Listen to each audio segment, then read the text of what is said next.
Salut les amis, ici The Prof Hortier. Alors bienvenue pour ce nouveau tuto qui va consister à la plantation d'un pêcher en racines nues. Alors je vous laisse découvrir ça tout de suite après l'introduction.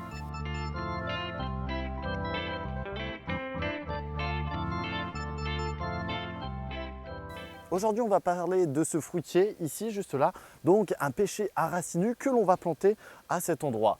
Donc, je tiens à remercier notre partenaire Mélan Richardier qui nous a permis d'avoir ce superbe plan. Donc maintenant, on va procéder aux différentes étapes pour la plantation de ce fruitier. Alors, pour information, ici, ce pêcher est une variété Oriane en Sion.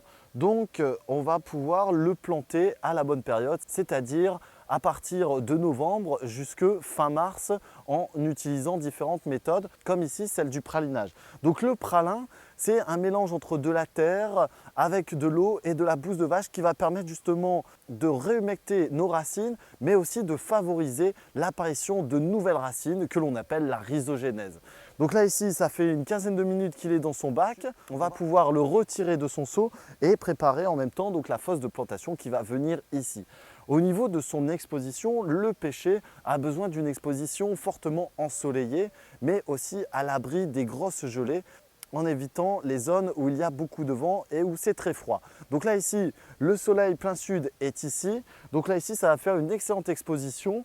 Alors au niveau du voisinage, donc ici, on a un ancien sujet qui n'a plus de feuilles, qui est mort. Donc c'était un ancien cerisier qui sert ici de refuge aux auxiliaires. Et juste à côté, derrière, on aura la glycine, mais qui va monter sur les hauteurs et qui ne va pas nuire forcément ici donc à notre développement de pêcher. Donc au niveau de la fosse, on va réaliser une fosse qui va être quasiment le double de la taille des racines et on va essayer d'émietter au maximum le fond en y incorporant un engrais qui va permettre justement le démarrage de notre sujet. Allez, c'est parti, je m'en vais bêcher, on se retrouve pour la plantation. Voilà, ici notre fosse de plantation est quasiment terminée. On va émietter et casser et décompacter notre sol en bas. Notre opération de fosse est réalisée. Donc on va pouvoir retirer ici le pêcher. Voilà ici, alors le pralinage a permis justement donc au pralin de se fixer ici sur les racines. On va faire attention ici parce qu'on a le point de greffe qui est ici. Donc cette partie-là, il ne faut pas l'enterrer au risque d'affranchir notre sujet.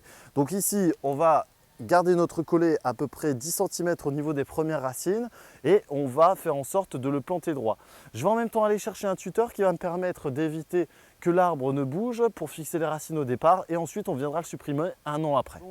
Donc j'ai mon tuteur, on va le planter en premier pour éviter d'abîmer ensuite les racines. Voilà. Et ensuite on va venir y placer donc notre pêcher.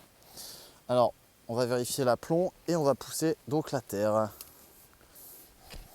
Voilà, on commence à venir borner déjà une première fois. Et là, on va pouvoir donc finir d'émietter. Voilà, donc là ici, j'ai suffisamment de terre. On va créer ici la cuvette d'arrosage. Donc ce qui va permettre de concentrer l'eau quand on va arroser pour éviter et pour surtout orienter l'eau vers notre système racinaire ici. Voilà, ici la plantation est presque terminée. On va mettre un arrosoir dessus et ensuite on va proposer un paillage tout autour pour limiter l'invasion des adventices ici sur notre fruitier, mais également de conserver une couche d'humidité par rapport à notre système racinaire qui va permettre justement de limiter les arrosages et de protéger contre les grosses actions du chaud, notamment sur cette première année. Voilà, donc j'ai ramené l'arrosoir, j'ai ramené le paillage, on va le disposer tout autour et ensuite on viendra arroser. Donc ici, c'est un mélange de tilleul avec de la paille. Voilà, on en met bien sûr le pourtour sur une dizaine de centimètres. Ok. Et ensuite, on vient arroser.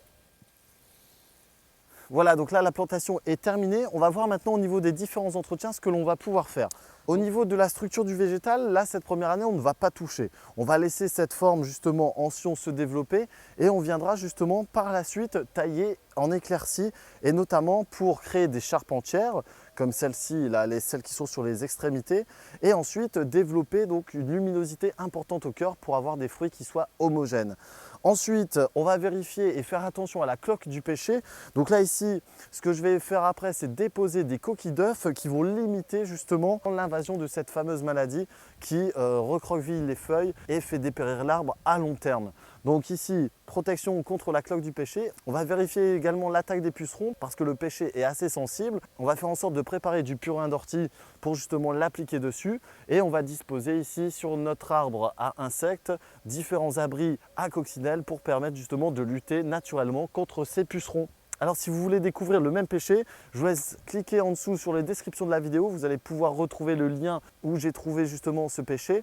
En tous les cas, je vous laisse vous abonner en cliquant là et surtout découvrir les autres vidéos sur le jardinage et l'apiculture. À très bientôt les amis, merci beaucoup. On se retrouve pour d'autres tutos.